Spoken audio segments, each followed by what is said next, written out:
तो हेलो दोस्तों, हम इस वीडियो में बात करेंगे भोजपुरी के सुपरस्टार चॉकलेटी स्टार कहे जाने वाले अरविंद अकेला कल्लू जी के बारे में, जो कि इनका एक गाना आ रहा है, जो कि गाना वो फिल्म का गाना जो कि शादी मुबारक, जो कि अभी फिल्म लग चुकी है सिनेमा घर में। आप लोग जाके भी देख सकते हैं सिनेमा घर में ये फिल्म। तो दोस्तों, इसमें फीमेल सिंगर गाई है सोलोनी भारद्वाज जी, और यह गीत के लिखे हैं आज़ाद सिंह, और संगीत दिए हैं ओम झा।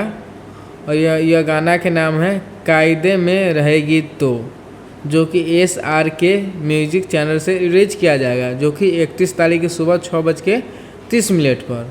इस गाना के निर्माता है रोशन सिंह जी, और निर्देशक है आनंद सिंह, और सह निर्माता है शर्मिला आर सिंह, जो कि यह SRK म्यूजिक चैनल से रिलीज किया जाएगा। तो दोस्तों, वीडियो पसंद आया होगा तो वीडियो को लाइक कीजिएगा, चैनल पर नए हो तो चैनल को सब्सक्राइब कर लीजिएगा, ताकि भोजपुरी का हर अपडेट आप तक पहुंच सके। जय हिंद, जय भोजपुरी। धन्यवाद दोस्तों।